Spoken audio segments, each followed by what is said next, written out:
He scrambled through the thorny terrain, his hand desperately gripping a thick, fleshy vine. Far below, Erlin plummeted into a chasm of writhing tendrils as someone screamed her name.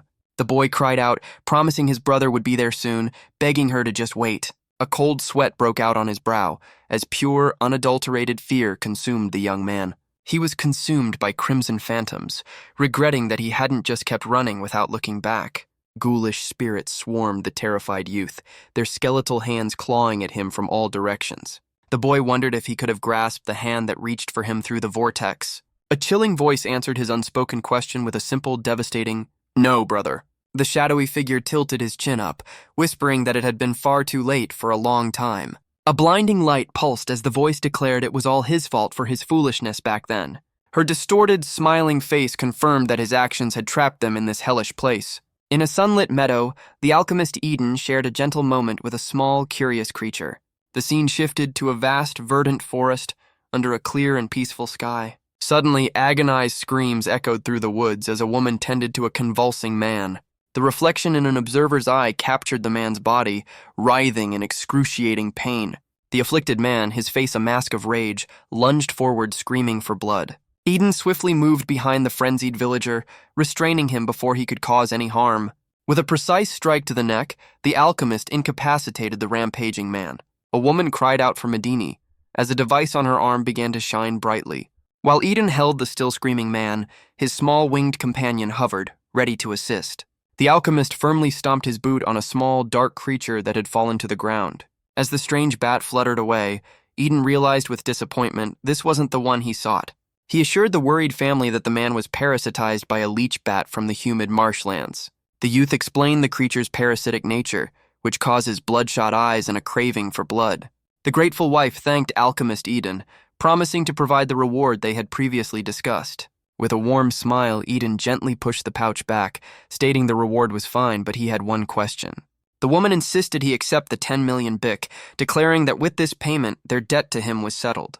The alchemist sighed, clutching the heavy pouch, knowing their insistence stemmed from a deep-seated dislike for people like him. He internally lamented accepting the sum, a fortune equivalent to a year's salary in the kingdom's outskirts. His purple eyes hardened with resolve.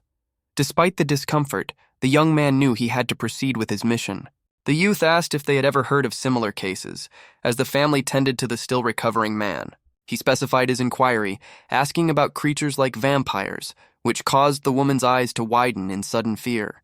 At the mere mention of the word, the afflicted man was seized by a violent, hacking cough. Startled, the wife wondered what she had done, while Eden curiously asked the man about his exercise habits.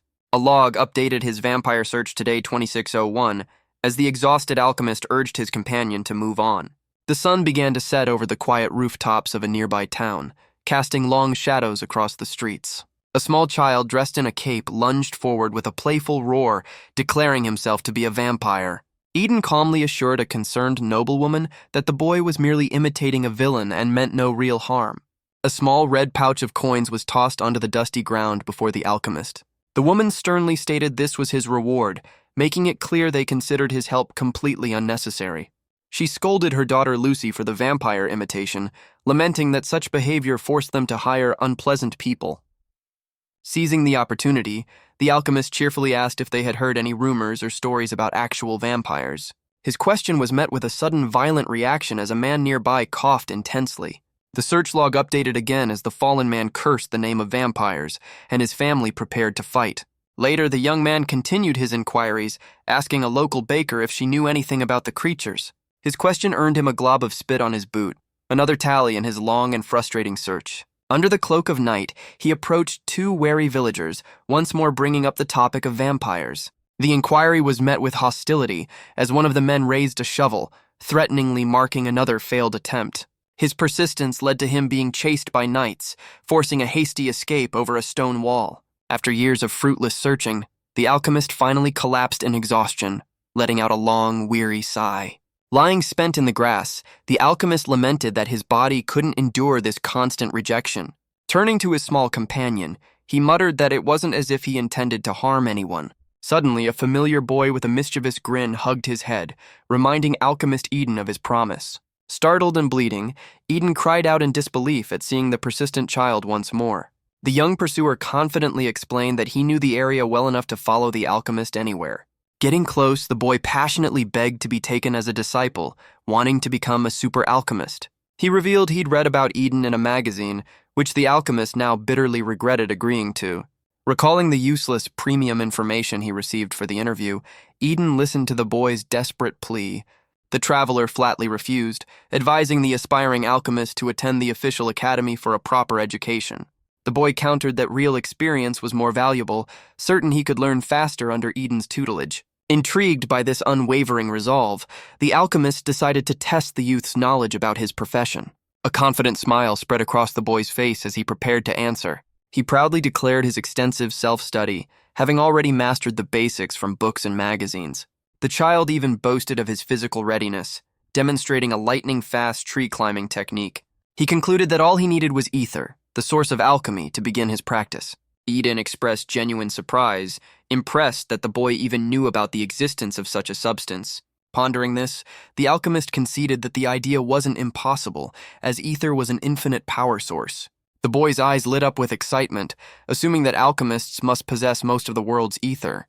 However, Eden raised a single finger, indicating there was a significant problem with that assumption. He explained that all existing ether is dedicated to maintaining Arcta, the floating city of alchemy. Consequently, alchemists possess no ether themselves, making them no different from ordinary people in that regard. Confused, the boy asked how alchemy was possible, to which Eden gave a grim one-word answer. Impossible. The boy, looking worried, then questioned the nature of the contract he had heard about. Eden revealed that to generate power like ether, alchemists make a contract by risking their own lives. This sacrifice of life force, he explained, is the true cost of their power and their high price. The alchemist explained their high price is because they literally fight while risking their lives. Leaning closer, Eden revealed their lifespan is halved, with many dying young on remote commissions. He then challenged the boy, asking if he still desired this path after hearing such harsh truths. Despite his fear, the boy stammered with resolve, insisting that even so he was determined. He recalled how Eden was the very alchemist who had once saved his entire village. The youth recounted a plague that made everyone abandon them, even the kingdom's knights. When all hope seemed lost, Eden appeared like a savior from a magazine cover and solved everything. Though the villagers just threw money at him, Eden had simply smiled, accepting it as their fate. Eden somberly added that no matter how much time passes, their betrayal of humanity remains. He began to tell a story from 200 years ago, a time involving vampires. These creatures caused the war of species, wiping out 70% of life in a single week. While people desperately sought their help, the alchemists turned away, claiming to be incomplete. From their city in the sky, they could only watch the devastation and hope for a miracle. The alchemist then told the surprised boy that eventually a miracle did indeed occur. The kingdom discovered a new power, a divine intervention known as Sis's blessing. This blessing empowered the knights, giving them the strength to finally defeat the vampires. Peace returned to the land, but the traitorous alchemists were never forgiven for their inaction. The boy insisted it was ancient history, a story even his little sister knew by heart. He passionately argued for reconciliation, but a sudden loud noise interrupted his plea. Startled, the boy cried out in alarm as Eden calmly announced it was time for him to leave. With a knowing smile, the alchemist bid farewell, promising to see him later in Arcta. Left alone, the boy frantically realized the sound meant something terrible had just happened nearby. He collapsed to his knees in the empty clearing, momentarily stunned by the sudden departure. A moment later, the youth shot to his feet and began running toward the disturbance. Meanwhile, Eden raced through the woods, certain the explosion was a sign of a vampire. Eden recalled the information. The creature walked on two legs and drained its victims of blood. A determined grin spread across his face. Finally, all his years of searching might pay off. Calling on his companion, Medini, the alchemist activated his anti-alchemy gun with a surge of purple energy. He sprinted through the woods, racing toward the brilliant light emanating from the disturbance ahead. As he drew nearer, however, he felt the air grow colder and saw ice forming under his feet. The alchemist stopped in his tracks, bewildered by the sudden appearance of snowflakes in the summer air. His eyes widened in shock at the impossible scene unfolding before him. Standing on a ridge, he stared down at a battlefield of defeated monsters, wondering what had happened. Medini beeped an urgent warning, and the alchemist's head snapped up, sensing a presence. Surveying the strange carnage, he cautiously called out, asking if anyone was there. The boy from the clearing stood amidst the frozen devastation, turning to face him. A powerful force suddenly erupted from the ground, shattering the ice around the youth. Reacting instantly, Eden thrust his hand forward, conjuring a complex magical circle resembling a clock. A glowing red sigil, an eye within a spearhead, materialized as the spell took form. He cast Time Slow, a powerful art that froze a lunging monster in mid-attack. The alchemist stared in disbelief, questioning how blood snakes from the Nibma Desert could possibly be here. A sudden sharp realization struck him as he processed the impossible situation. Seizing the opportunity, he grabbed the immobilized creature and squeezed its essence into a sample vial. Unsure of the cause, he hummed cheerfully, considering it a lucky day to acquire such a rare specimen. The creature suddenly broke free and lunged, forcing him to fire his weapon in a flash of red light. He turned back, a flicker of confusion on his face at the unexpected turn of events.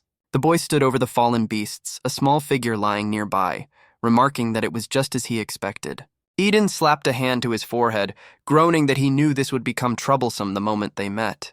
The boy stomped his foot, shattering the frozen ground with immense power. In a blur of red and blue energy, the youth shot past, moving with incredible speed.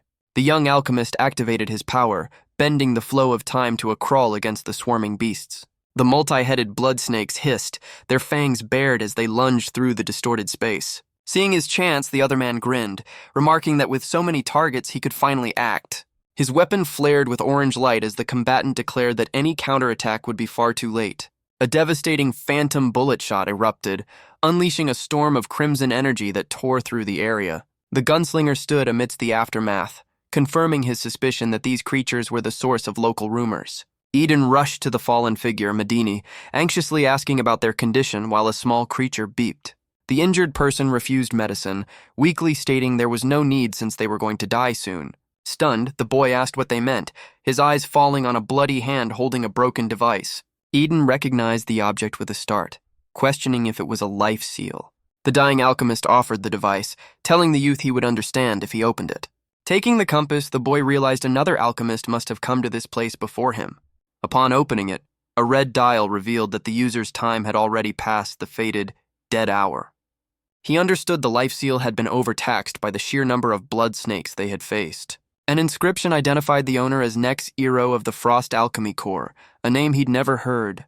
The fading man gasped, correctly identifying the youth as the time alchemist, Eden Isaac. Nex marveled at the absurd power to stop time, now understanding why Eden was called a super alchemist. He explained this place was a war zone, and in his fear, he had overused alchemy without checking his seal. With a bitter smile, Nex lamented that he would die for the most common reason, not from old age. Eden listened in somber silence as the man described his end as more futile than sad.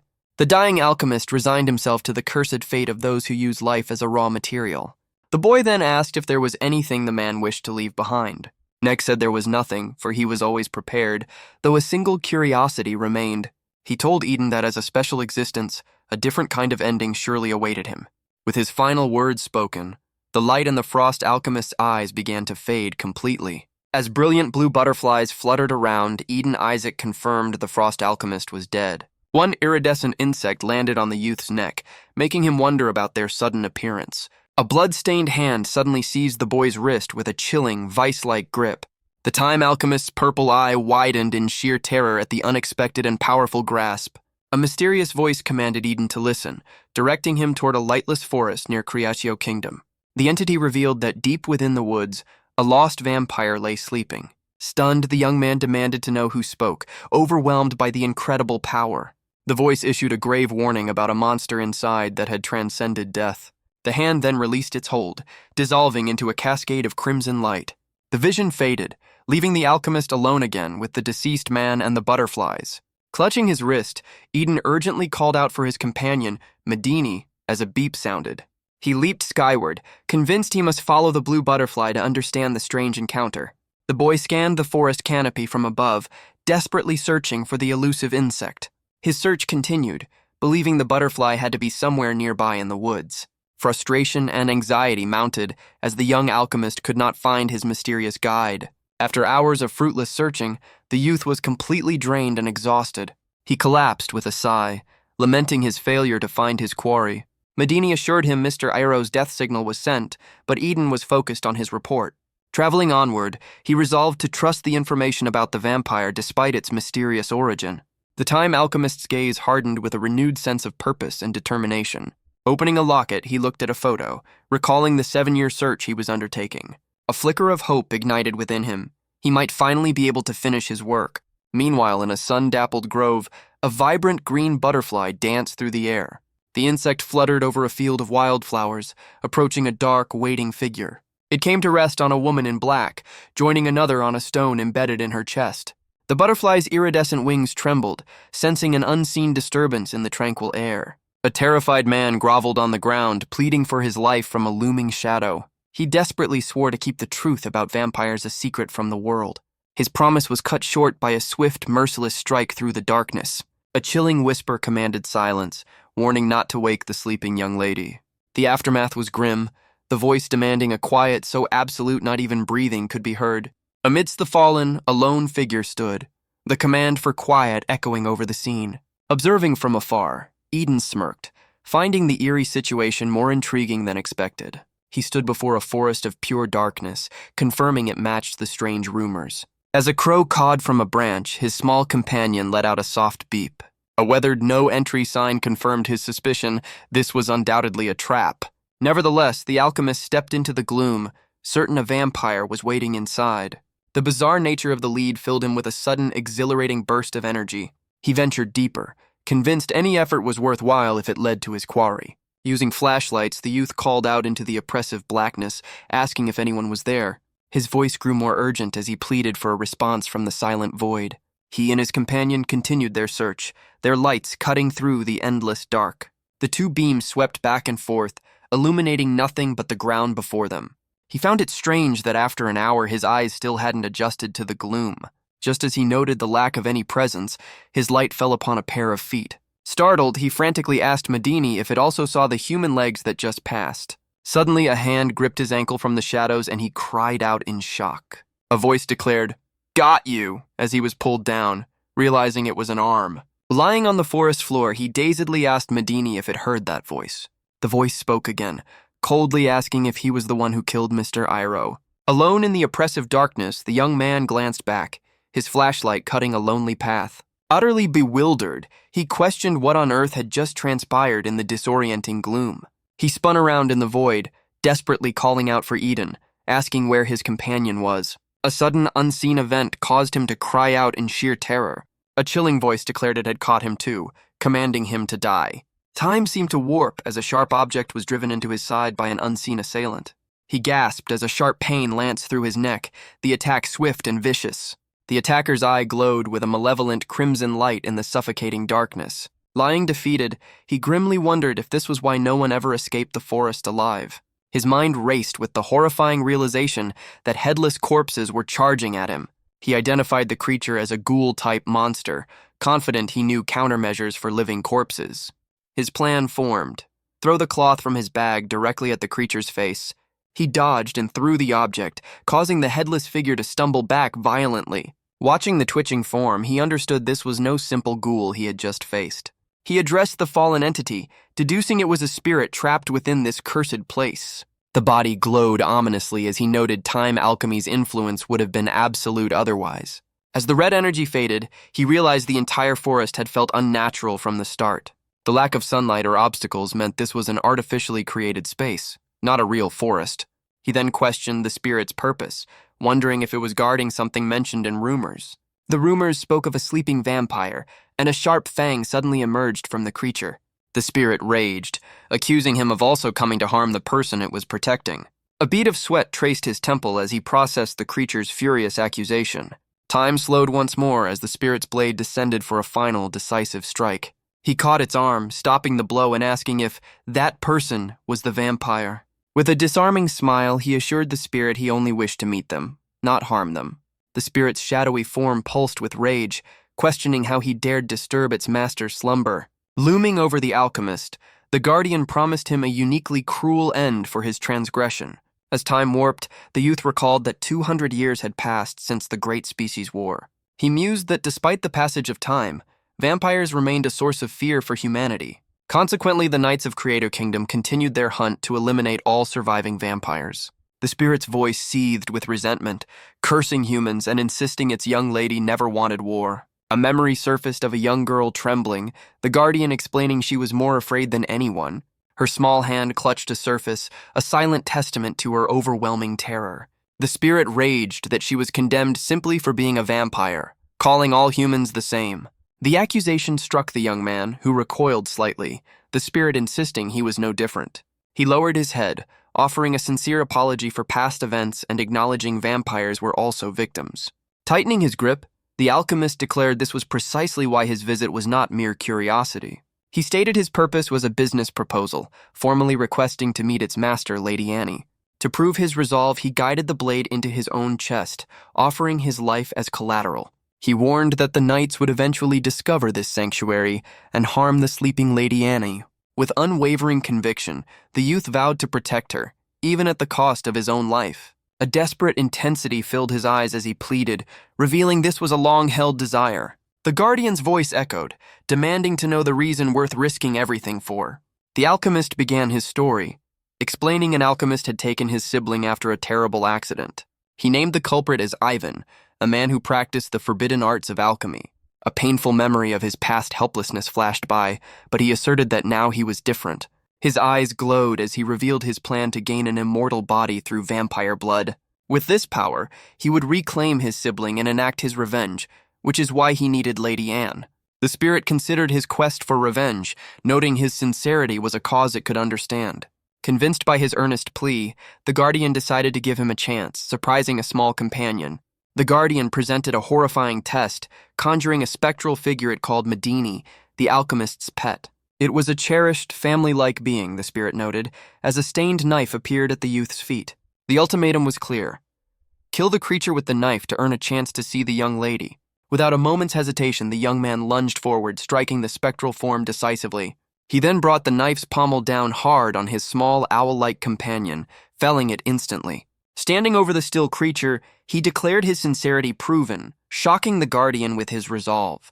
Convinced by the ruthless act, the spirit directed him toward a sunlit path leading to Lady Anne. Suddenly, his companion Medini zipped into the air with an alarmed beep, startling the alchemist. Catching the small creature, he gently asked if it was scared, leaving the guardian utterly bewildered. The spirit reeled in confusion, certain it had witnessed a fatal blow, wondering how the creature revived. The youth explained with a knowing smile that his friend Medini was a life form created by alchemy. He elaborated that while it could be felled by a knife, it could also revive itself immediately. Declaring the promise fulfilled, he turned to leave, but the guardian's furious voice commanded him to stop.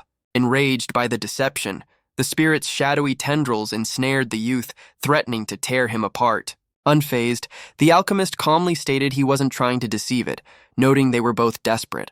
The fact the guardian offered a test, he reasoned, proved it still held onto some lingering attachment. With burning intensity, he offered to save its dying master, urging the spirit to trust him. The guardian's voice softened, admitting it had been waiting for this moment just as much as he had. As the youth proceeded down the path, the spirit wondered if he had understood everything from the beginning.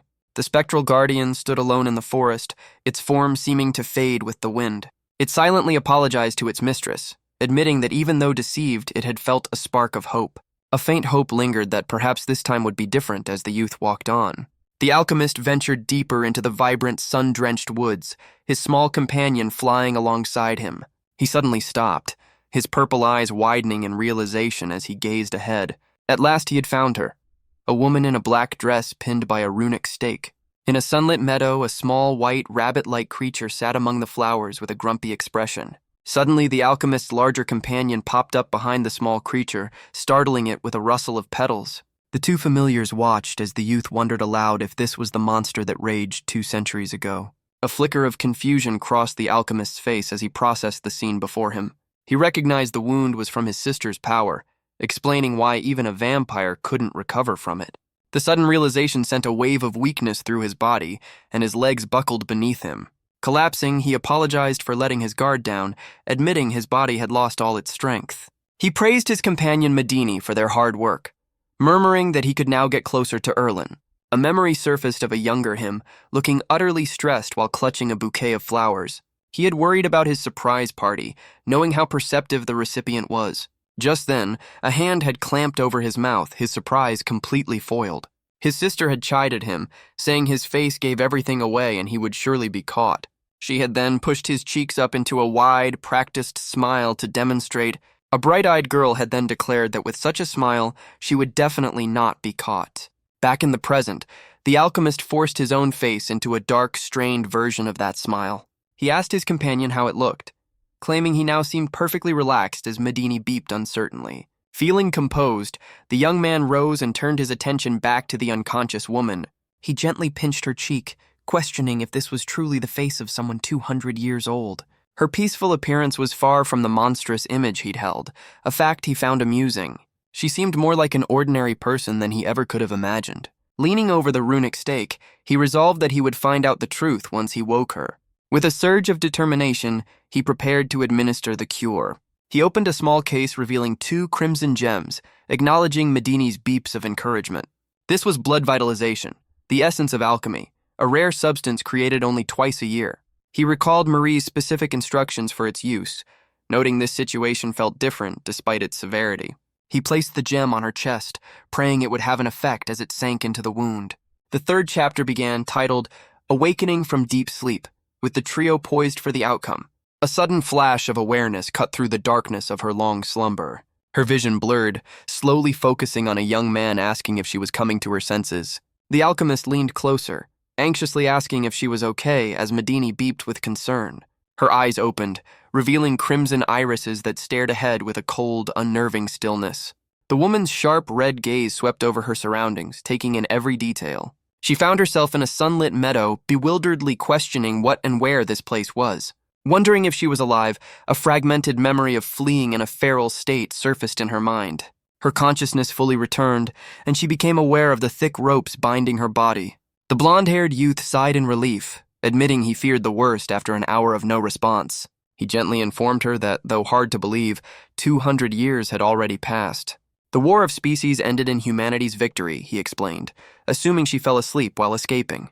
He cheerfully clarified the ropes were just insurance, asking her not to misunderstand his intentions. With a furious roar, she lunged forward, her red eyes blazing as Medini beeped in alarm. The sheer force of her movement sent the young man flying backward through the air. Landing hard on the grass, he looked up as she loomed over him, demanding what the human bastard did. She snarled a vow to kill him, promising to drain his blood until his body withered away. A smirk touched his lips. Her vampire-like threat was amusing, but he knew this would be difficult. The enraged woman charged again, screaming for the human to die. She invoked a spell to slow time, her hand reaching for his face as he looked on in surprise. A magical sigil appeared by his head as he calmly suggested they talk through her past grievances. She seethed at the insolent human, demanding to know if he was aware of who she was.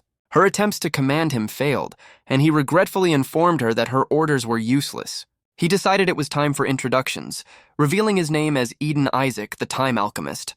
He explained his ability to manipulate time, slowing its flow for any being with a vessel of life. The alchemist added that against a single person, his power was absolute, rendering them completely immobile. Eden then cheekily commented on her awkward posture, absolving himself of any guilt for her predicament.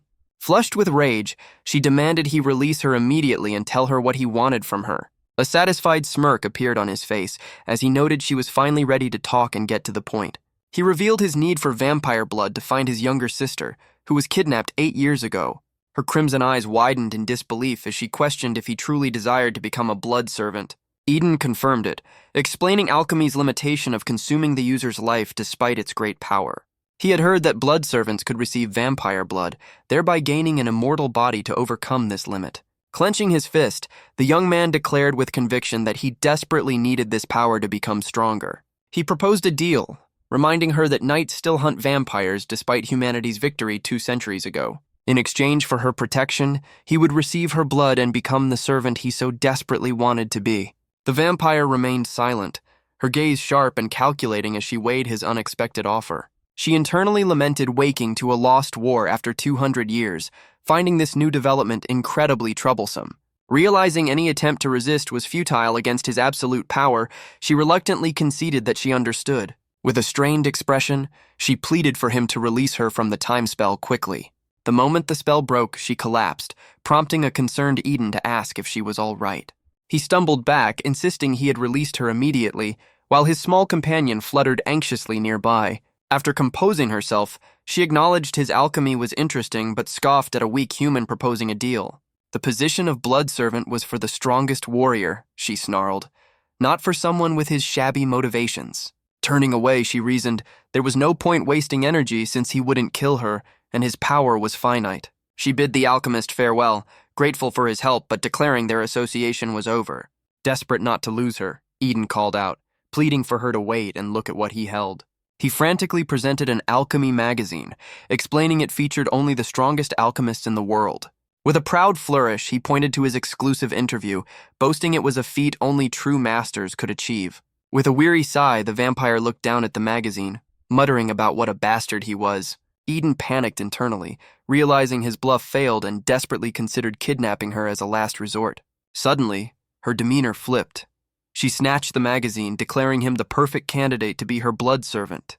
The alchemist and his companion stared in shock, the young man realizing he had been completely played. Quickly regaining his composure, Eden boasted that she had a good eye for recognizing his unparalleled talent. He knelt, inwardly celebrating the easiest scam of his life, believing his ploy had surprisingly worked. Offering his neck, he asked to be bitten, only for the confused vampire to question what he was talking about. The tables turned as Eden stated that while he acknowledged her strength, she had yet to prove it. He clarified that she had merely earned the qualification and must now prove herself worthy of his service. A sinister smile crept across her face as she mockingly asked if he truly thought it would be that easy. Stunned silent, the alchemist and his familiar realized with horror that they had been tricked yet again. Forcing a laugh, Eden pretended he knew all along, internally cursing the cunning vampire for her deception. He fumed, understanding this was her calculated revenge for his earlier actions against her. Changing tactics, he politely asked Lady Anne for her preferred method of proof, promising to comply. Anne froze, demanding to know how he knew her name and, more importantly, her vampiric nature. He explained that a headless maid who had long guarded the area had informed him of everything. The vampire was deeply unsettled, trying to recall any headless maid who could have been protecting her. A chilling realization dawned on her as she sensed that something about her own memory was terribly wrong. A sinister, shadowy figure danced through her mind, gleefully chanting about erasing everything. In the darkness of her thoughts, a paintbrush held by a silhouetted hand began to paint over her past. Fragments of her memories were systematically blotted out by strokes of black paint. A small, horned silhouette struck a triumphant pose amidst the encroaching void. The shadowy figure tipped its hat, a single malevolent red eye glowing from within the darkness. A terrifyingly wide, jagged grin stretched across the purple and black abyss of her mind. Trembling in fear, Anne found she couldn't remember anything, desperately wondering how this had happened. The hunter rushed to her side, asking if she was okay, for something seemed terribly wrong. Clutching her head in agony, the vampire gritted through her teeth that it was nothing. As she tried to stand, he grabbed her arm, only for her to suddenly shrink before his eyes. In a grassy field, the man and his companion stared, bewildered at the small child before them. Both screamed in unison, Anne yelling she was not fine, a fact the hunter vehemently confirmed. A desperate cry of confusion echoed over the sunlit forest as the bizarre situation unfolded. He looked down at the tiny, bewildered girl sitting on the ground where the vampire once stood. A nervous sweat broke out on his brow as he wondered if this was a fabled phenomenon. He concluded with dawning horror that this must be a legendary vampire disguise technique. The now childlike vampire furiously refuted his theory, insisting that such a thing was impossible. Looking at her tiny hands, she felt utterly powerless, as if her strength had completely vanished. The grim truth settled in. 200 years had indeed passed, weakening her to this state. She stood and pressed herself against the hunter, her small form barely reaching his chest. Anne demanded he check her height, to which he confirmed she reached his chest area. With a menacing glint in her crimson eyes, she prepared for a desperate, painful measure. She grotesquely stretched her own limb with a sickening crack, then demanded he check again. Horrified, he yelled at her for her insanity, but she calmly dismissed it as a minor issue. He hastily offered to become her servant, but she refused, leaving him to question her logic. Anne blamed his human frailty, prompting him to call out her excuses while a stranger watched nearby. He reported no change in her height, a fact that left the vampire utterly dumbfounded. Suddenly, a powerful force yanked the hunter away, leaving Anne and her companion stunned. The hunter felt a large hand grip his shoulder, noticing the blood on the child's lips. A wave of terror washed over the young man as he realized the gravity of his situation. The burly stranger who had seized him snarled with pure fury, calling him a vile name. The stern man then departed on a horse-drawn cart, taking the captured hunter with him. The captured hunter nervously apologized, explaining the forest's rumors led him to mistake the situation for a kidnapping. The burly man dismissed the apology, though the hunter internally fumed that he should have struck the vampire regardless. A wave of despair hit the alchemist, who lamented wasting his precious blood revitalization potion with no hope of replacement. Certain Marie would be furious. The young man glared at the smug vampire, contemplating whether to strike her now. The large man recalled the alchemist's profession, prompting the youth to introduce himself as Eden Isaac. Repeating the name, the grandfather immediately asked Eden for a favor, despite their abrupt meeting. The horse-drawn cart lurched to a sudden grinding halt on the path. A familiar voice reached the grandfather, his face contorting in shocked recognition. Leaping from the cart, the man yelled for Emily, who in turn cried out for her grandfather. The burly man stopped dead in his tracks, panting as he stared in utter disbelief at the scene ahead. His confusion mounted as he saw an old woman with a bizarre, long green tongue. Emily scolded her grandmother for putting strange things in her mouth, snatching the object away before it could bite. The old woman threw a tantrum on the ground, but Emily stood firm, stating that tantrums wouldn't change the rules. Suddenly, the grandmother's eyes widened, her attention fixed on something new. She darted past her granddaughter with surprising speed, leaving the young woman stunned. The elderly woman wrapped Anne in a tight embrace, joyfully exclaiming how much she had missed her. Anne grimaced in discomfort as the grandmother squeezed her, declaring her small size made her even more likable. The vampire struggled to push the laughing woman away, while the others watched the chaotic reunion. The grandfather suggested they all go inside to explain, even as Anne shrieked threats at her overly affectionate admirer. Their destination was a quaint, rustic house nestled in a peaceful clearing. Inside, a welcoming table was spread with a hearty meal of pie, cheese, and fruit. Seated at the table, Eden asked if the grandmother had suddenly regressed to a childlike state. The grandfather confirmed this, sadly adding that she no longer recognized her own family's faces. He explained she was once a strict woman until she suddenly began forgetting things, and her personality changed completely. As Emily tended to her grandmother, Eden remembered the man's earlier words and inquired about the favor. Eden asked if the favor was treating the grandmother with alchemy, which the old man confirmed. Emily reacted with shock, realizing their guest was an alchemist. The family panicked, insisting they had no money to pay him. Eden reassured them, touched by their warm welcome after so long. The grandfather dismissed his concerns, saying visitors were always appreciated. Deciding to earn his meal, Eden summoned his familiar Medini for a book. A glowing, magical tome materialized in a flash of blue light before him. He admitted his alchemy wasn't for healing, but knew of a useful ingredient. Flipping through the pages, he located an entry for the reverse-growing silver claw tree. As he reached into the book, the grandmother eagerly wanted to try too. He pulled out a fruit from the tree, explaining it could clear the mind. The grandmother impulsively snatched the fruit and ate it, shocking her granddaughter. Emily cried out in exasperation, scolding her grandmother for her reckless behavior. The grandfather then changed the subject, asking Eden about his future plans. The alchemist planned to visit Reuben's village for supplies, as Emily continued lecturing her grandmother. The old man offered lodging, explaining the bridge to the village was under repair. He added with a smile that Emily seemed more lively with a guest around. Eden fell silent, thoughtfully considering the unexpected invitation to stay. Anne, meanwhile, had also consumed one of the strange fruits. Outside, Eden told Anne they had to stay, but she simply stated there was no choice. Surprised by her compliance, he noted she was more cooperative than he expected.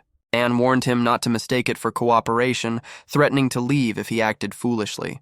Her threat extended to the humans, her crimson eyes glowing as she promised to watch them. Eden grumbled under his breath, annoyed by the vampire's constant suspicion. Emily asked the alchemist for help with laundry, to which he readily agreed. Anne smirked with relief, her crimson eyes glinting with amusement at his compliance.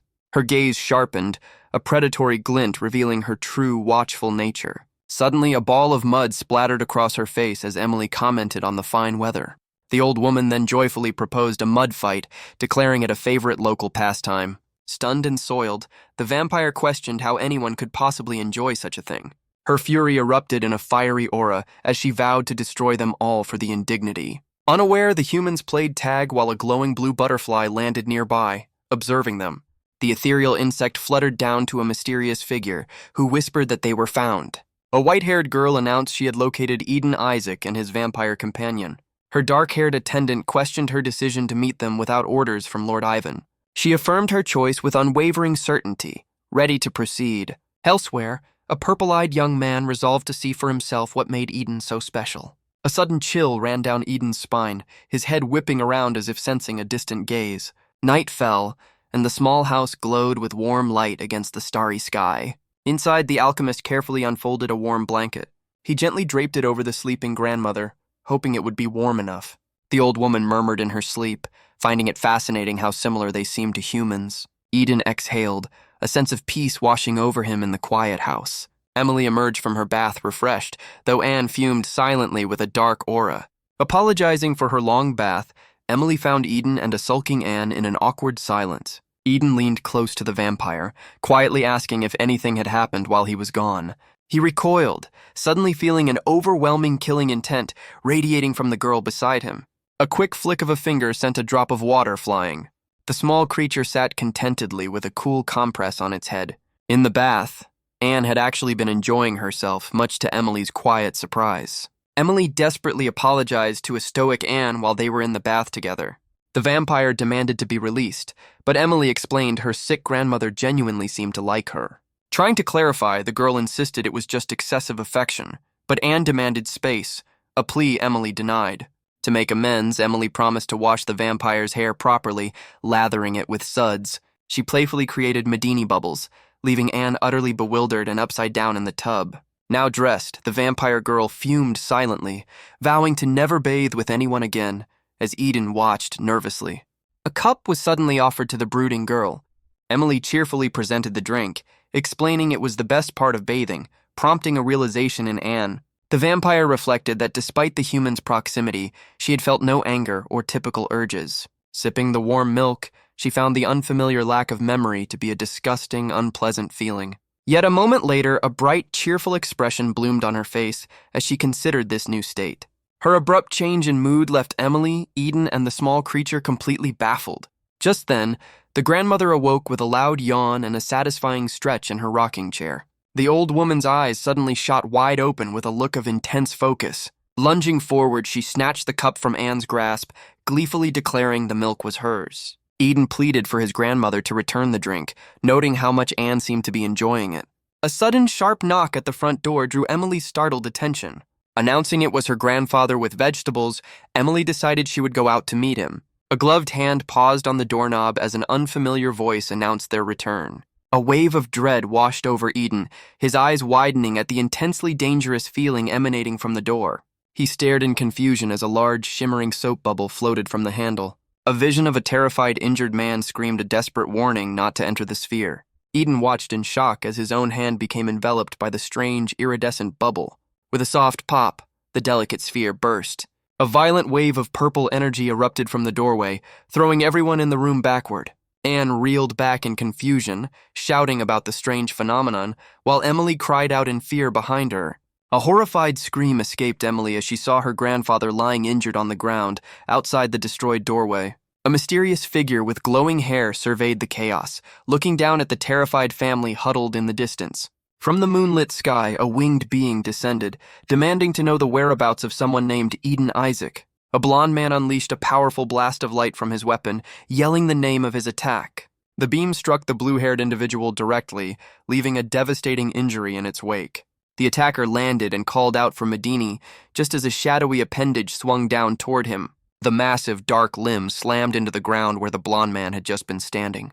Another assailant joined the fray, striking the blue-haired person with a brilliant flash of energy. The blue-haired individual took aim with a large firearm, preparing to retaliate with a powerful shot.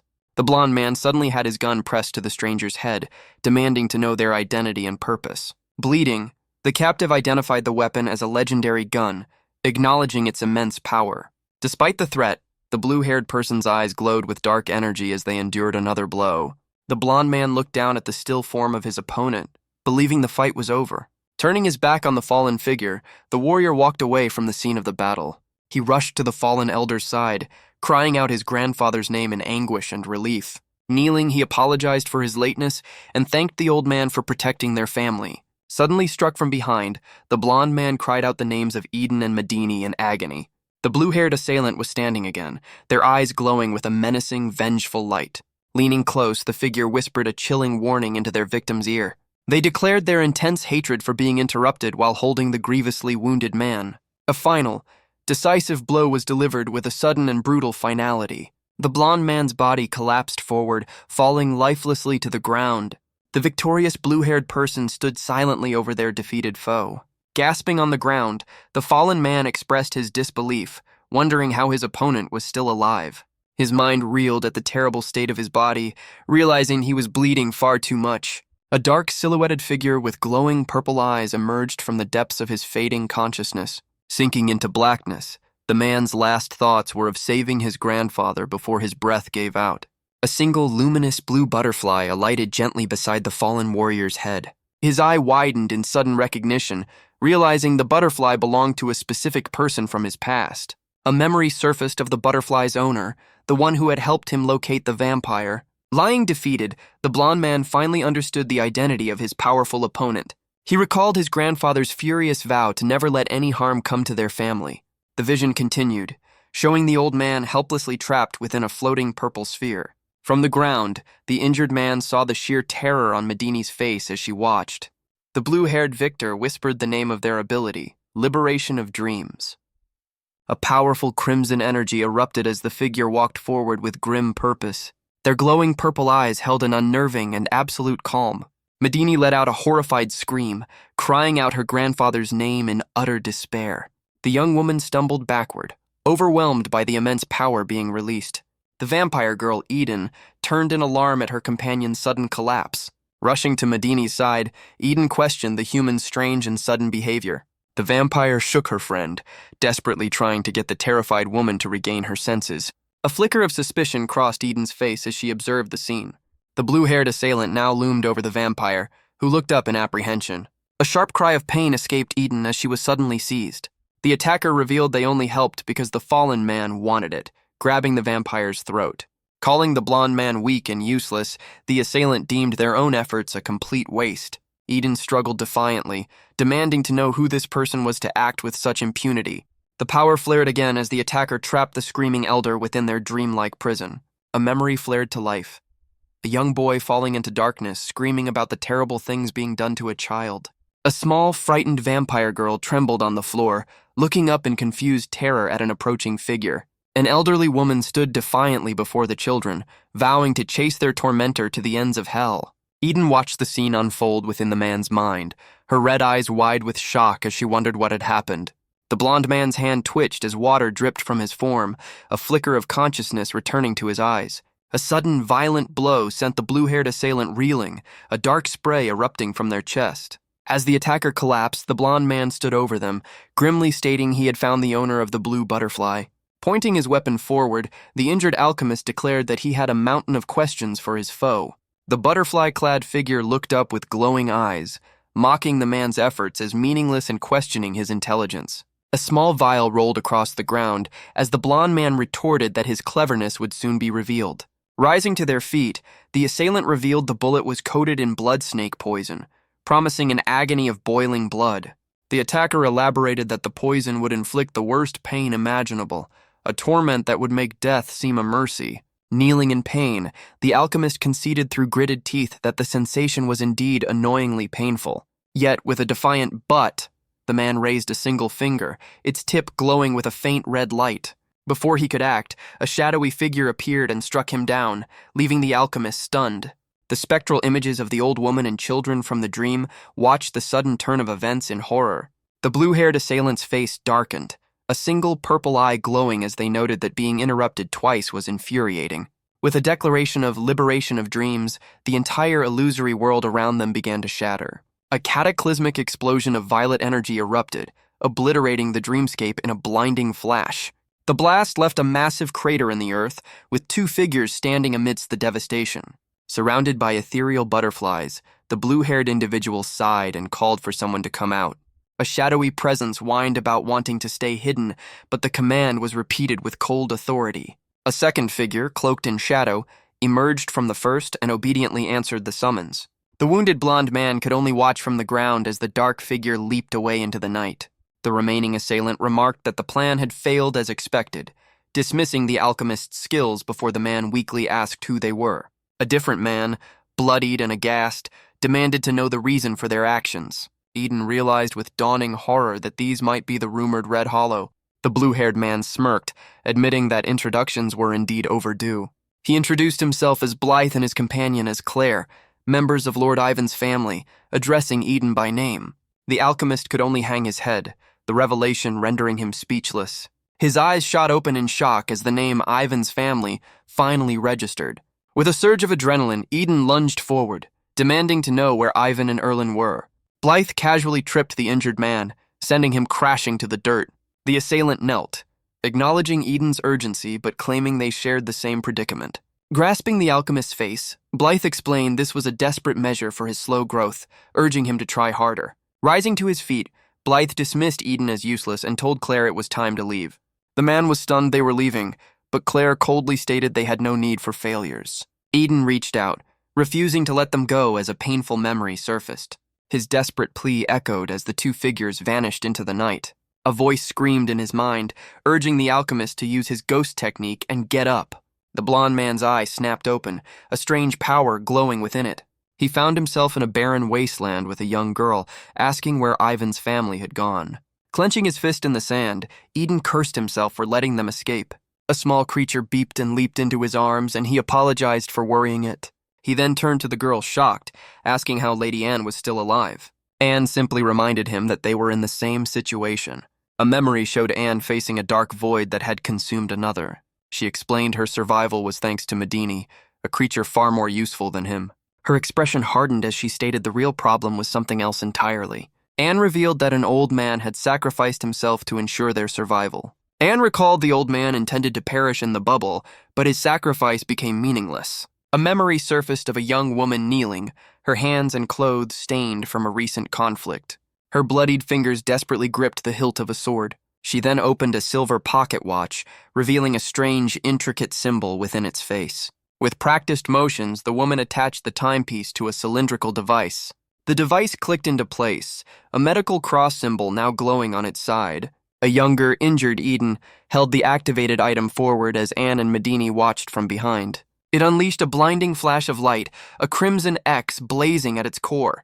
Back in the present, a foot stepped onto the blood-soaked ground of the desolate landscape. Eden informed a kneeling woman he had sent a rescue signal to Arcta, promising help would arrive. The woman, lost in shadow, despondently questioned what good that would do now. Guilt washed over the blond man's face as he turned his head away. He bowed deeply, apologizing for his failure to protect her. The woman wept, blaming her own weakness and wishing she were a more excellent alchemist. Her grief became overwhelming, and she broke down into heart-wrenching sobs. Anne and her small companion observed the sorrowful scene with impassive expressions. Eden's face was a mask of grim acceptance, his jaw tight with regret. Facing the setting sun, the alchemist accepted full responsibility, admitting he had no excuse. 3 days later, the setting shifted to the bright and bustling Rubens village. Ivan rested in a sunlit room, one arm draped over his forehead. His sharp purple eye snapped open with sudden awareness. The door to his room was thrown open with a startling bang. A furious girl with crimson eyes demanded the alchemist tell her the truth about what happened. Startled, the man clutched his shirt in surprise. He turned with a nervous smile, asking Sue what she was suddenly talking about. Sue leaned in close, her voice a furious hiss as she reminded him of his own boast about being the world's strongest alchemist. With arms crossed and eyes glowing, she demanded to know why he was so easily defeated and nearly killed. A wave of panic washed over the bandaged man, a terrified, sweaty smile plastered on his face. He stammered for a response, internally steeling himself to maintain composure and salvage the situation. The alchemist deflected, questioning why Lady Anne, from the strongest race, was unable to do anything during the fight. Caught completely off guard by his counter-accusation, the girl was left sputtering and speechless. A smug grin spread across his face. Pleased his gambit worked, but her fist clenched tightly in rage. With a furious cry of, "How dare you!" she struck him down for his insolence, making the man yelp. After a moment, she clutched her plush toy and offered to explain, acknowledging they were in the same predicament. The young woman revealed their attackers were Ivan's followers, who had introduced themselves as his family. He recalled rumors of Ivan gathering forces, realizing with a grim certainty that something significant had just begun. Sue confessed her confusion, wondering what kind of person Ivan must be to command such loyalty. The blond man explained that Ivan is an incredible alchemist, one of the 4 sages and a super alchemist like himself. Her curiosity piqued by the term super alchemist, he began to explain they are individuals who possess the very origin of alchemy. A primordial god once bestowed 5 blessings upon humanity, from which the profession of alchemist was born. Super alchemists, he continued, are those who receive these blessings directly, ensuring the powers did not fade. Ivan's creation alchemy is the most dangerous of all, granting the forbidden ability to create life from inanimate objects. The alchemist declared his other purpose in pursuing Ivan was to prevent him from completing this arrogant challenge to divine authority. Unimpressed, Sue summarized his explanation. He was a super alchemist who was too weak to handle Ivan's underlings. He sputtered in protest, but she coolly dismissed his survival as mere luck, not a display of skill. Raising a single finger to command his attention, she sternly told the human to listen carefully. She declared that her blood servant does not lose, and that she would no longer tolerate such a display of weakness. He eagerly agreed, grabbing her hand while privately musing that riling him up was simply in her nature. Pulling her hand away, she decided to move past the incident, leaving her companion momentarily confused. He then had a sudden thought, suggesting Lady Anne needed new clothes and proposing they go outside.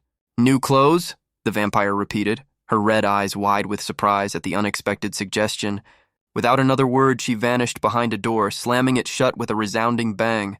He waited patiently until she peeked out, flustered, while the alchemist mused on her childlike appearance. A new chapter began, titled Full Moon Circus Troupe, with the vampire now in a new dress. After their successful shopping trip at a boutique called Blue Moon, the young man offered his praise. The vampire hummed a cheerful tune, clearly pleased with her new attire as they walked through town. He thought she looked pretty, a sentiment she acknowledged with smug approval, fitting for a blood servant. The alchemist's smile faded as he sensed a strange, unsettled atmosphere, wondering what was happening nearby. Unconcerned, his companion dismissed the commotion, eager to find something delicious to eat instead. A boy urgently warned them to flee, shouting that the infamous full moon circus troupe had arrived. While her mood soured, the alchemist became ecstatic, having always wanted to see that very performance. Confused by the name, the vampire was startled when her companion suddenly grabbed her hand. He excitedly pulled her along, promising the circus would be an incredibly fun experience for them both. The vampire cried out in shock, dragged helplessly through the street against her will. They arrived to find a massive crowd, making the alchemist wonder what caused such a stir. He explained the troupe's tricks were so amazing, they were often compared to actual alchemy. As the show began, the vampire remained unimpressed, questioning what could possibly be so special about it. Suddenly, she felt herself being lifted off the ground by a pair of strong hands. Now on his shoulders, she protested while he cheerfully explained it was for a better view. A performer's voice boomed from ahead, welcoming everyone to the grand spectacle about to unfold. A colorfully dressed jester floated above the crowd, formally greeting them on behalf of the troupe. The townspeople gasped in awe, questioning how the performer could fly and if it was alchemy. The floating jester announced a preview of their magic, a performance called Paper Waves. With a flourish, the performer gracefully waved a small glowing wand through the air. A brilliant cascade of colorful paper filled the sky, leaving the audience staring upwards in wonder. The jester declared the next act was a fight against a formidable opponent. The paper scraps coalesced into the head of a rebellious bear. He announced the Full Moon Circus would perform at Orley Square that evening. With a flourish, the performer cast a large red cape over the paper creature. A hand suddenly gripped the cloth from beneath, preparing for a grand reveal. The cape vanished, revealing the troupe's mascots, Joyby and Goma, to the crowd's delight. Perched above, the vampire stared with wide crimson eyes, her composure momentarily broken. The jester landed softly on the cobblestone street, concluding the preview. Waving goodbye, the performers invited everyone to the main event as the crowd roared. Amid the dispersing people, the young woman remained silent, still processing the spectacle. Her companion eagerly asked for her opinion, certain she must have found it fun. He gently set her back down onto the solid ground. She dismissed the show as childish, surprising him with her disinterest in the evening performance. With a stern glare, she reminded him their true purpose was finding her memories. She quickly changed the subject to the food he had promised earlier. A nearby performer, the masked jester, turned his head with a curious expression. The jester's voice rang out, calling specifically to the little lady at the back. The blond man whispered in surprise, realizing the performer was addressing his companion. Pointing directly at her, the jester called out again, "Hey there, little one!" The vampire's temper flared, incensed at being addressed so condescendingly. The performer launched himself from the ground with astonishing speed. Her face twisted into a snarl of pure rage at the approaching figure. The jester soared through the air, closing the distance in a single impossible leap. He landed gracefully just before her, crouching down to meet her gaze. Her crimson eyes widened in utter shock at his sudden, silent arrival. The blond man could only think how incredibly fast the performer was. The jester loomed over them, asking the human what was wrong. With a tilt of his masked head, the performer feigned innocent surprise. Leaning closer, the masked man complimented her stunning red eyes. A strange light glinted from within the eye holes of the jester's mask. Her crimson gaze narrowed with pure, unadulterated fury at his proximity. The performer then extended an invitation to his show that evening. Shoving him aside, she curtly stated her disinterest, intent on finding food. The jester simply clicked his tongue, amused by her dismissal. Unfazed, the entertainer swiftly moved to make another offer. He then presented tickets, offering to invite her entire family to the show. Exasperated, she shouted that she had no family and demanded he leave. The jester insisted that couldn't be true, claiming his eyes were not so easily fooled. Her denial triggered a chaotic flash of fragmented, painful memories. The vampire froze, her eyes wide with shock as the vision took hold. A memory surfaced of a small, lonely figure in a vast, dark emptiness. In that darkness, a portrait of a smiling woman holding a teddy bear materialized. The small figure then manifested a glowing blue bear from its own power. That creation was then transformed into a familiar pink and white teddy bear. Back in reality, a spectral version of that same bear floated before her. The glowing toy was perfectly reflected in her stunned crimson eye. Her hand trembled as she reached out to touch the phantom object. A voice from her past softly spoke her name. Isabel. Her companion watched in confusion, wondering about her sudden strange behavior. He couldn't comprehend the shift, as nothing had seemed out of the ordinary. Isabel urgently grabbed the alchemist, insisting they must leave immediately, much to his bewilderment. As she pulled him away, he demanded an explanation, only for her to state they were going home. The young woman explained she suddenly remembered something, ignoring his concerned calls to Lady Anne. A single tear traced a path down her face as she internally questioned the strange turn of events. A horrifying realization dawned on her. Something was actively erasing her memories and hiding the truth. The abandoned jester watched them depart from his seated position on the cobblestones. A small boy in a bear costume approached the performer, asking his brother Lloyd what was wrong. Lloyd lamented losing a promising audience member, then corrected himself, wondering if it was two people. The jester remained dejected while the child looked on, confused by his brother's strange mood. The boy stared after the departed pair, a feeling of familiarity stirring within him. Their journey led them to a bustling station where a steam train awaited its passengers. On the platform, the alchemist remarked it had been a while since he'd ridden a ground train. He recalled it was his first time since parting with Marie, remembering her threatening farewell. Turning to his companion, he confirmed they were there to travel to the kingdom's outskirts. Isabel simply stared back, her crimson eyes wide with a vacant, confused expression. He realized trains were a new concept for her, thinking she must find it fascinating. She huffed, insisting that far cooler things existed in her time, surprising the blond man. Intrigued, he leaned in and eagerly asked what could possibly be better, causing her distress. His mind conjured images of fantastical transportation, from magical creatures to pumpkin carriages. The alchemist stood proudly beside a thoroughly unimpressed Isabel, his fantasy leaving her cold. Clenching a fist, she decided with grim determination that he still required more education. Her companion, however, simply laughed, completely unaware of her simmering frustration. A conductor approached the pair, politely announcing he needed to check their tickets. The alchemist nervously presented tickets for one adult and one child, earning a glare from Isabel. The train journeyed through a serene, misty landscape as the sun set over the mountains. The train car was quiet and nearly empty as the two companions sat in contemplative silence. A conductor patrolled the corridor, the afternoon sun glinting through the windows beside him. Suddenly, the alchemist found himself alone in the car, shouting in bewildered surprise. He demanded to know if they were traveling for another servant, which Isabel calmly confirmed. Distressed, the blond man clutched his head, believing he was supposed to be the only one. His companion playfully explained that a blood servant is an essential component for any noble vampire. She then began to praise her other servant, a legendary warrior named Isabel, as the strongest.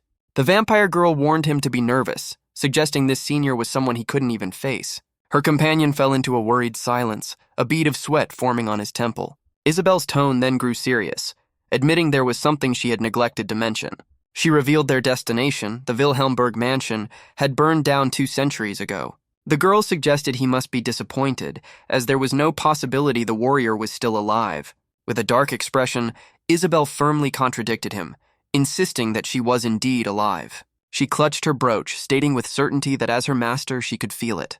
The young vampire declared that regardless of the time passed, her servant was still waiting. Her eyes glowed red with intensity as she commanded him to stop speaking such nonsense. The alchemist's eye widened in shock, taken aback by her sudden and powerful conviction. A brilliant ray of sunlight suddenly burst through the window, flooding the train car with light. Isabel cried out, shielding her eyes from the intense glare, confusing her companion. A realization dawned on the alchemist. Lady Anne seemed completely unaffected by the sunlight. He recalled learning that vampires were vulnerable to the sun, picturing them comically burning away. She scoffed, dismissing that as a trivial weakness that only afflicted inferior purebloods. With a sinister grin, she boasted that for a dignified mixed blood like herself, it was no problem. The blond man repeated the term mixed blood, his expression one of pure confusion. He questioned their existence, having heard vampires only continued their lineage as purebloods. He called out for her to wait, insisting she still had questions to answer. The alchemist sighed in frustration, muttering about her terrible personality and how she only talks about herself. Musing on the term mixed blood, he wondered aloud if that was the reason for her short stature. His curiosity piqued. The young man realized how troublesome it was not knowing the difference from purebloods. A sudden chilling thought crossed his mind. What if they had found the wrong person entirely? Later, they found themselves seated in the train's elegantly appointed dining car, among other quiet passengers. The blond man sat with his hands clasped, a confident smile playing on his lips. Beneath the table, a pair of small feet swung back and forth with nervous energy. Lady Anne looked at him with wide, uncertain eyes, asking if what he was doing was truly okay. Leaning forward with a shadowed, intense expression, the alchemist's hands tightened in anticipation. He slammed his fist down, declaring that this was the second reason he could survive any struggle. A manic grin spread across his face as he announced it was time for them to begin. An incredible assortment of cakes, jellies, and pastries suddenly appeared, covering their entire table. The vampire stared in utter disbelief at the mountain of sweets before her, completely dumbfounded. Without hesitation, her companion happily took his first bite of a delectable-looking cake. She asked if he could possibly eat it all, to which he replied this was less than usual. His eyes rolled back in ecstasy as he proclaimed there was no limit to desserts for him. The alchemist lamented not having time to buy even more, a sentiment his contented familiar seemed to share. Noticing her hesitation, he cheekily asked if she wasn't going to eat, offering to finish it himself. Snapping to attention, she fiercely protected her dessert, warning him not to touch what was hers. A gentle, satisfied smile graced his features as he watched her finally begin to eat. The two companions shared a meal in the dining car, a quiet moment of understanding passing between them. After leaving the train, they walked together down a sunlit path through a lush green forest. His small, winged familiar let out a weak, exhausted beep from its perch on his shoulder. Leaning heavily on a staff, the alchemist trembled but reassured his companion that he could still endure. He collapsed with a grin, declaring no regrets, leaving his companion to wonder if he was always this ridiculous. After 2 hours of walking, the alchemist groaned, asking how much further they had to go. His blunt admission of not knowing the way left his companion and familiar utterly stunned. She grabbed him in frustration, exclaiming that he couldn't even find his own house, to which he nonchalantly agreed. Fuming, she grumbled that he should have mentioned being lost earlier, while he quietly wondered if it was his fault. She demanded a plan, but his suggestion to check their location only fueled her rage. Her eyes blazed with fury as she accused him of rebelling against his master. She threw a punch but immediately recoiled, suddenly remembering his fragile physical state. The alchemist trembled violently, overwhelmed by a sudden wave of pain. Before collapsing, he desperately called out the name Medini towards a distant sunlit mountain. Panting from the ordeal, his companion and familiar wondered if they had finally arrived, vowing never to repeat that experience. They stood before the desolate, charred ruins of what was once a large building. 2 uniformed soldiers, a man and a woman, spotted them from a distance with expressions of surprise. The pair was quickly surrounded by soldiers with drawn swords who demanded their identities and warned them they were trespassing. The girl held her companion back, telling the guards to wait for the troublemaker who would arrive soon. The alchemist leaned in with a sly grin, whispering about riding Medini to deal with something in the forest, confusing her. She shoved him away in disgust, angrily reminding him to keep his distance as she had instructed. Her expression remained one of pure annoyance as she tried to create space between them. The alchemist stepped forward, announcing his authority from a special investigation unit and requesting the soldiers lower their weapons. The soldiers reacted with shock, questioning his claim of being from the special investigation unit. He explained his unit's purpose was to investigate unknown entities following the War of Species. Presenting an official card, he stated the Creatio Kingdom was a representative example of their jurisdiction. The lead soldier confirmed the emblem's authenticity, but questioned their presence in such a desolate place. He read the name inscribed on the card aloud. Eden Isaac. The soldier's eyes widened in utter disbelief as he connected the name to the legendary super alchemist. The soldier corrected himself, asking if the man was not just a super alchemist, but the legendary time alchemist Eden Isaac, to which Eden laughed, pleased he was so well known. The dark-haired girl looked on with disdain as the blonde boy beside her expressed shock that this troublemaker was famous, a fact the soldier eagerly confirmed, mentioning Eden's renown within the Archer Knight Order. The soldier reminisced about his own childhood dreams of becoming an alchemist, admitting he once admired Eden's unique abilities, especially since they were of a similar age. Eden simply shrugged with a self-satisfied smile, while the girl beside him remained unimpressed, her arms crossed in annoyance. The soldier's attention then shifted, and he asked Eden about the identity of the small girl accompanying him, stating he needed to verify it. With a nervous laugh, Eden wrapped an arm around the fuming girl, quickly explaining she was his cousin and that he was taking care of her due to a complicated situation. A memory surfaced of Eden sternly instructing the girl, whose name was Anne, that from that moment on she was to be known only as his cousin. Anne had defiantly questioned why she should pretend to be his cousin, prompting Eden to warn her that if her true vampire identity were revealed to the knights, they would both be doomed. She had turned away, declaring she would handle things herself, but Eden pursued her, insisting she follow his instructions precisely. Her crimson eyes had flared with intensity before she finally conceded, stating she understood and would ask no more questions. Back in the present, Eden thanked the soldier, who assured him they could investigate the old ruins comfortably, prompting the alchemist to reply that it wouldn't take long. Suddenly, Eden's expression shifted to one of surprise. He turned to see Anne had already darted ahead, waving excitedly for him to follow, leaving him to wonder when she had slipped away. Eden chuckled awkwardly to the soldier, scratching his head and remarking that his cousin was certainly an active one. He then hurried after her, calling out a reminder that he had told her not to wander off alone. They arrived at the base of a large stone wall, where a small barred opening sat near the ground. Anne stared in utter shock, her fangs visible, as Eden looked on with a puzzled expression. She couldn't believe it, exclaiming that there was no entrance, even though she was certain this was the correct location. When Eden questioned if her memory was failing, she furiously denied it, insisting an underground entrance had been right there. Frustrated, she kicked the wall, shouting that someone must have blocked it, and her genuine anger convinced Eden she was telling the truth. He stroked his chin in thought, pondering if the entrance was merely hidden from view. Deciding on a plan, he reached for a pouch, contemplating whether to use the gift he had received from Charlotte. He uncorked a vial, pouring out a liquid that materialized into a small blue slime creature he called Bell Sticky. Addressing the creature as Baby Sticky, Eden pointed to the wall and commanded it to remove whatever was hiding the entrance. The small blue familiar glowed with power, ready to carry out its master's order. The slime familiar stretched two glowing tendrils, pressing them firmly against the unyielding stone wall. As the creature pulled back, a magical barrier shattered, and Eden confirmed Anne's memory was correct. He explained that subtle magic had been used to hide it, but Anne was already rushing past him. The vampire darted into the revealed passage, ignoring his plea for them to enter together. Inside the dark corridor, she desperately called out a name into the echoing silence. With joyful anticipation, she whispered that they were almost there, her thoughts solely on someone named Isabel.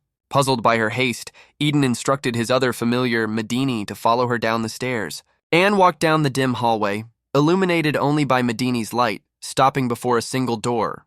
With a determined grip, her hand closed around the cold metal handle. She pushed the door open and stepped across the threshold into the room beyond.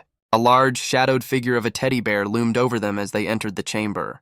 Anne smiled warmly, apologizing for being late and asking if she had kept them waiting long.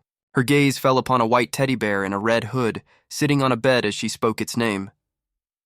Isabel. Eden pointed in utter disbelief, demanding to know if that teddy bear was her blood servant. Ignoring his shock, the vampire girl ran gleefully toward the bed where her servant sat waiting. She reached out, her fingers gently touching the soft fabric of the bear's arm. Overcome with emotion, Anne pulled the teddy bear into a tight, heartfelt embrace. She then bit her own thumb, drawing a small bead of crimson blood. Casually asking what the problem was, she let a single drop of her blood fall.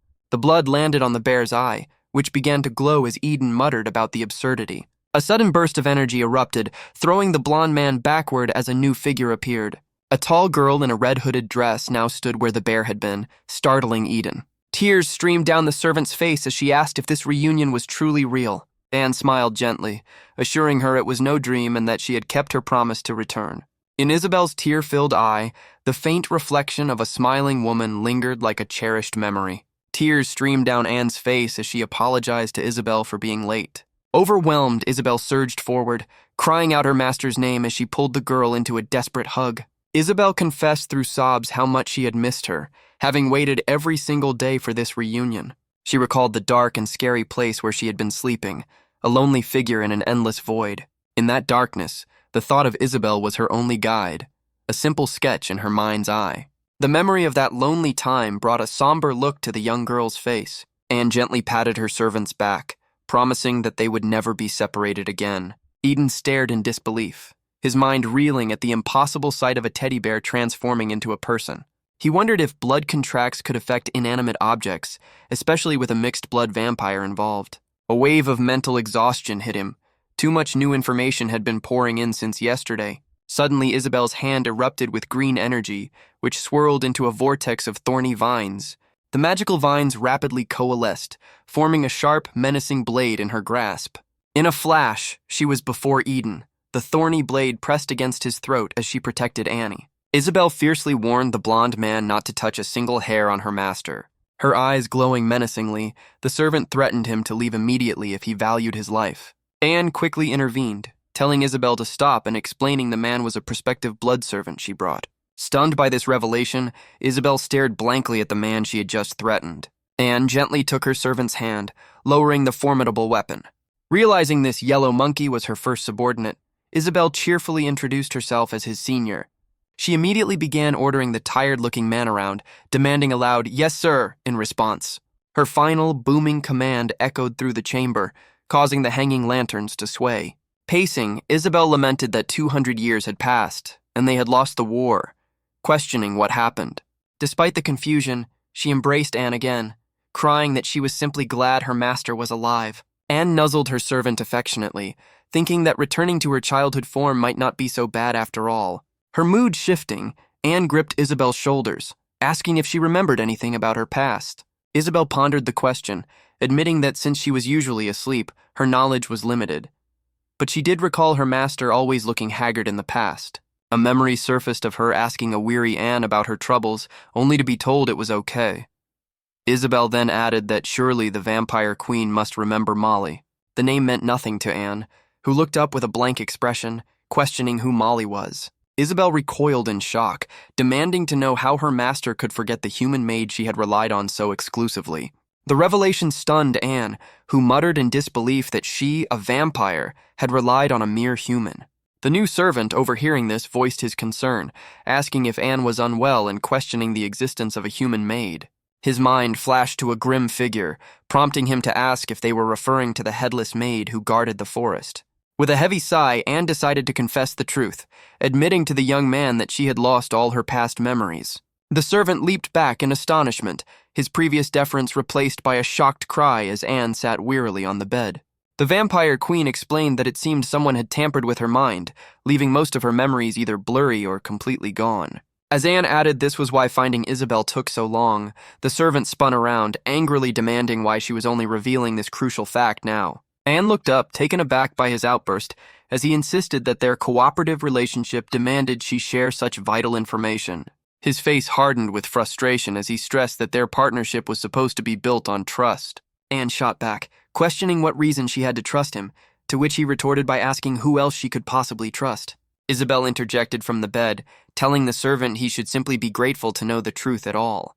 The young man refused to be placated, snapping that his gratitude would have been far greater had he been told sooner. A shadow fell over Isabel's face as she ominously declared that, since the topic of manners had come up, she suddenly gripped the servant's arm, her voice cold as she called him "yellow monkey," and suggested he needed more etiquette training. With a furious shout, Isabel unleashed a disciplinary strike, incensed that he dared to talk back to her master.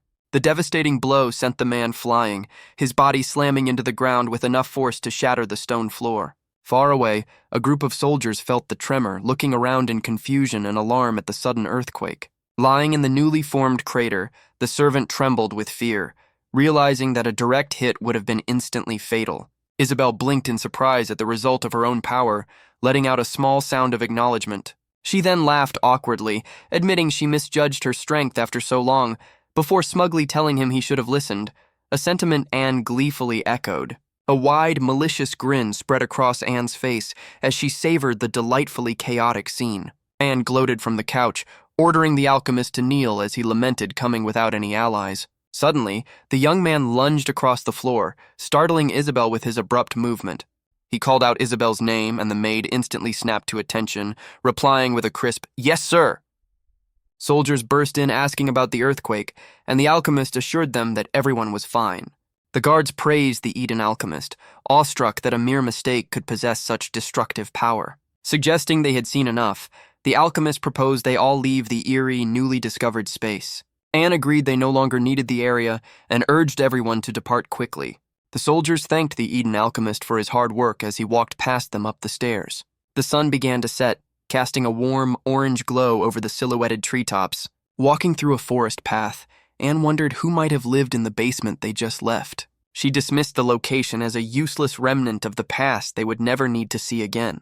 A flicker of intense resolve shone in her crimson eye. Anne paused for a moment, gazing thoughtfully at the setting sun through the trees. Turning to her companion, she announced she had a goal to achieve, piquing his curiosity.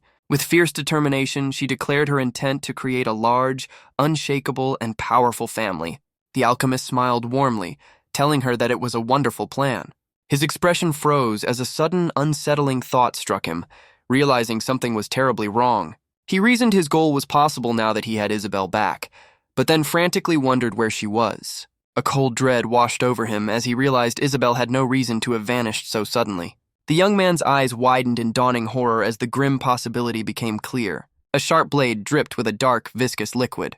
The alchemist coughed, severely injured, and bitterly thought that his luck had run out. A cloaked figure held the wounded man, demanding to know his identity and origin. Gritting his teeth against the pain, the alchemist remained silent. The assailant stated it was simply their master's orders, calling it misfortune to be guarding that place. A red-clad figure delivered a devastating final blow, felling the guard with a cry of agony.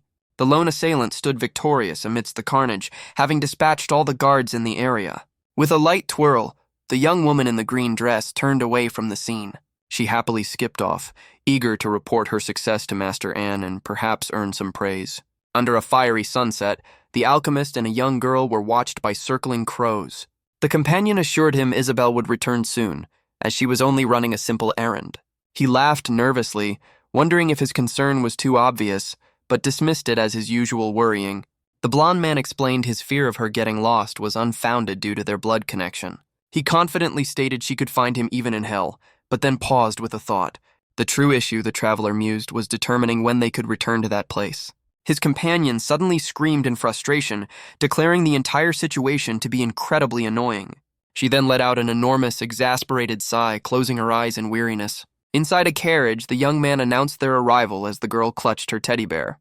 Her red eyes widened as she identified the legendary Wailing Wall, the west gate of Creatio Kingdom. Before them stood the immense fortress wall, a towering bastion of stone under a clear blue sky.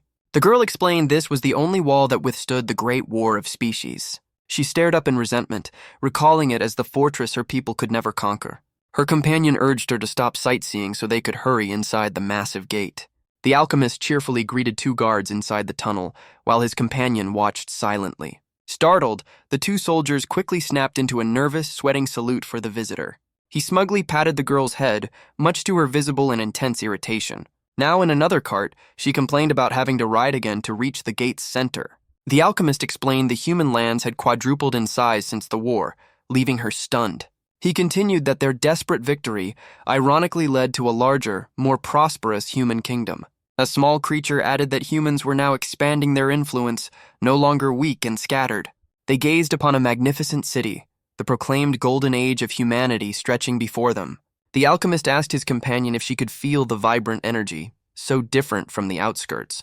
He explained that the central district had developed to an astonishing extent, a hub of progress. The girl stared in disbelief, wondering how humans achieved such an incredible feat. A fierce resolve ignited in her eyes. With Isabel found, she could now create the strongest family. To her, being the strongest meant reigning as the supreme ruler over everything in existence. A greedy smile spread across her face as the alchemist, sensing her dark thoughts, urged her along. He cleared his throat, trying to snap the young girl out of her ambitious daydream. She questioned their destination, and he cryptically replied it wasn't a place she would enjoy visiting. Warning her not to get angry, he explained that information now held more power than brute force.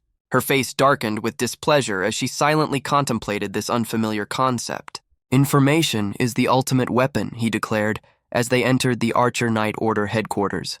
The girl sighed, realizing that even without her memories she would have been drawn to this place. With Isabel's power returned, she felt fearless, ready to eliminate any obstacle in her path. This was the perfect opportunity, a place where power and crucial information could finally be combined. The alchemist hinted she would be even more surprised by the person they were about to meet. He knocked, announcing their meeting with the vice commander of the Archer Knight Order. They stepped into a chaotic office, overwhelmed by towering stacks of books and documents. Vice Commander Militang Britt jolted awake, frantically insisting to the commander that she was not sleeping. She quickly tried to pass it off as a form of meditation, leaving her visitors utterly bewildered. Realizing it was Eden, she expressed relief and began searching her messy desk for something. Her attention then shifted to the girl, and in her excitement, she knocked over a pile of papers. The vice commander carelessly poked another towering stack of documents on the floor. This single touch triggered a catastrophic domino effect, sending papers flying everywhere. Amid the disaster, Militang cheerfully offered them a seat, leaving the girl wondering where. Eden demanded to know if she could scientifically prove the room was organized, to which Militang insisted it had its own system. The vice commander's attention returned to the girl, recalling Eden had introduced his pretty cousin Annie. Militang mused that the girl seemed about the same age as Erlen, prompting an exasperated Eden to demand she clean up. The girl paused her snacking, her red eyes looking up as she quietly questioned the unfamiliar name. Surprised, Militang asked if she truly didn't know Erlen before turning to the alchemist for an explanation. Eden explained that she was a more distant relative than he'd let on, a connection he avoided mentioning for grim reasons. Militang softened, acknowledging his thoroughness but gently chiding him for his secrecy, given his lifelong search for his sister. She recalled his many desperate visits, remarking that it was a miracle he was even still alive. The alchemist quickly cut the topic short, turning away to state he had come for another reason entirely. His tone grew serious as he asked for confirmation on the rumors that Red Hollow had appeared. He added that he'd heard several alchemists were already on the scene, his face shadowed with concern. A new voice cut through the tension, asking if the person speaking was Isaac. A blond man in a blue uniform and visor took a seat, whom Militang greeted as she explained Eden's visit. The man, Vice Commander Hughes Anthony, gave Eden a salute, noting it was their first time meeting face-to-face. Eden expressed his surprise, asking if Hughes could see, but the Vice Commander cheekily admitted he was just creating tension. Hughes's demeanor shifted, his boot glowing with fiery energy as he noted Eden had arrived later than expected for that matter. An impossibly dangerous aura suddenly filled the room, emanating from Hughes and stunning Eden with its sheer power. Hughes resolved to end the threat immediately, forming a blade of pure, destructive energy in his hand. In a flash of movement, the Vice Commander lunged across the room, aiming his lethal attack directly at the girl. The girl's crimson eye widened in shock as the deadly red blade closed in on her. She recoiled as the attack seemed to connect, the force of the blow sending her backward. But Militang had thrown herself in the way, blocking the deadly strike with her own massive weapon. The female vice commander glared furiously at her colleague, demanding to know why he would attack a child. Hughes looked back calmly from behind his visor, his voice cold as he questioned her description of the target. From behind her defender, the girl watched with a knowing, predatory glint in her glowing red eyes. A hand suddenly grasped the girl's, her crimson eye widening in surprise at the unexpected intervention. Eden leveled his weapon, warning Hughes he would let this slide once if the vice commander immediately sheathed his blade. The blond man continued, his gaze shifting to the small guest, warning that drawing a sword on her was unacceptable. With cold resolve, Eden promised to pull the trigger without a moment's hesitation if his colleague failed to comply. Militang's fury erupted as she screamed at her fellow vice commander for his reckless action. She lunged forward, grabbing a handful of the masked man's hair with a sharp, surprising tug. With immense force, the female vice commander slammed his head into the floor, demanding an immediate apology for his transgression.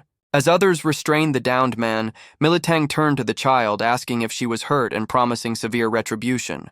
The small girl calmly lifted her foot from the ground. Her shoe descended with surprising force, pinning the bandaged man's head to the floor. Radiating a terrifying aura, the child berated the stupid human bastard for his audacity in threatening her. Her fangs bared, she declared him lucky to be a recipient of her magnanimity, demanding his understanding.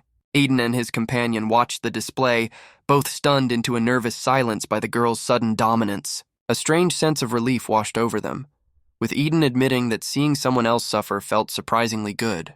Later, Militang confronted Hughes again, her voice filled with disbelief as she questioned his actions. She couldn't fathom how he could have sensed a dangerous aura from such an innocent-looking child who now feigned fear. Hughes conceded the point, claiming he swung his sword reflexively, not realizing his target was a child. Now covered in bandages, the man formally apologized once more, accepting full responsibility for his oversight. Militang suggested a fitting punishment, while Eden observed the exchange with a thoughtful, silent gaze. Inwardly, however, Eden was certain, knowing that the dangerous presence he had sensed was undeniably real. He considered that while Vice Commander Hughes is blind, his sensory abilities are extraordinarily sharp. The young man pondered if Hughes had detected Anne's vampiric nature, but concluded it was unlikely given her weakened state. Therefore, the only other possibility was that the powerful aura emanated from her teddy bear, Isabel. Hughes must have sensed Isabel's power, but couldn't comprehend its source, never suspecting a simple toy. A senior officer declared their situation fortunate, but urged a swift departure, then redirected the conversation to a recent explosion. The officer explained the Archer Knight Order was certain it was Red Hollow's doing, prompting Eden to ask why. Militang elaborated that the attack was too blatant, almost as if the perpetrators were demanding to be noticed. She recounted testimony of a strange, black-hooded figure appearing just moments before the blast. Witnesses saw black, furry clumps crawl from the hood, immediately followed by the building's explosion. A dark plume of smoke had risen over the city, a grim testament to the destruction. According to various accounts, the terrorist had a distinctive star-shaped petal mark on the back of their hand. Eden recognized the symbol instantly, confirming it as Red Hollow's mark. Militang affirmed this, adding they requested help from Arcta, but strangely, no response has come. Hughes then questioned if the old theory about Red Hollow's connection to Ivan was still considered valid. The young alchemist dismissed the idea, stating that circumstances now suggest the group is acting independently. The bandaged man fell silent, contemplating this new development with a thoughtful hum. Abruptly, the senior officer stood to leave, causing Hughes to protest his sudden departure. Militang sighed at the man's typical behavior, then suggested that she and Hughes should also get going. She cried out in surprise as Eden also turned to leave, insisting they should at least have lunch. Eden offered a sheepish apology, explaining that his young cousin is very shy around strangers. With a final wave and a promise for next time, he departed, leaving Militang reaching out in vain. The vice commander stood alone in an imagined, desolate landscape, wondering why she was suddenly by herself. Meanwhile, Eden and Anne walked together down a long, quiet hallway. He praised the child for her bravery, suggesting they get something delicious to eat now that it was over. Anne looked up at him, asking what this Red Hollow was that everyone seemed so concerned about. The young man promised to explain as they walked, revealing its connection to alchemists. Back in the now empty office, a phone sat on a desk cluttered with documents. Militang tried to convince herself she wasn't lonely, just busy, when the telephone suddenly rang. She answered professionally, identifying herself as Vice Commander Militang of the Archer Knight Order. The room was quiet again as she stood alone amidst the furniture and paperwork. Militang confirmed she would be right there, ending the call with a promise to depart immediately. Elsewhere, Anne responded with an enthusiastic, resounding, "Yes, sir!" her eyes sparkling with excitement. A man in a suit arrived, wondering what on earth had happened in the bustling square below. His gaze fell upon an ornate, old-fashioned automobile, and he questioned what it was. He then noticed a person in a bear costume holding balloons, his confusion growing with the sight. Eden explained to his companion that the Red Hollow are traitors, an official anti-alchemist organization. As Anne playfully demanded balloons from the bear, the alchemist specified they advocate for Ether's liberation. He recounted how they appeared from nowhere, protesting alchemists sacrificing their lives for their craft. Their core belief was that Ether should be free for all alchemists to use without restriction. However, such an act would inevitably cause the collapse of Arcta, leading to unimaginable chaos. Oblivious to the grim topic, Anne and other children danced joyfully in a circle with the bear. The dark-haired girl dismissed it as pathetic internal strife, asking Eden if he wasn't there to stop it. A young boy excitedly pointed out an ice cream cart, causing Anne's eyes to widen in delight. Eden's expression turned serious as he stated they could only hope nothing would happen. Anne playfully called him a yellow monkey, and a flustered Eden asked if she wanted ice cream. Watching Anne enjoy her treat, he mused that her fascination reminded him of the past. Suddenly, the girl bumped into someone, crying out as her ice cream was knocked from her hand. The multi-scooped cone splattered tragically against the pavement in a colorful mess. A pink-haired young man apologized profusely while Anne looked up, bewildered by the accident. Eden turned in surprise as someone called his name, while Anne looked up at him questioningly. The man, fire salamander alchemist Owen Arpin, greeted Eden warmly, saying he'd been looking for him. Eden replied he'd just arrived, prompting Owen to ask if Charlotte was nearby. The girl beside Owen stared in shock, whispering the name of her big brother, Eden. Anne's face fell into shadow as she grieved for her lost ice cream. A dark presence awakened, demanding orders from Master Anne to make the bastard die for cheating.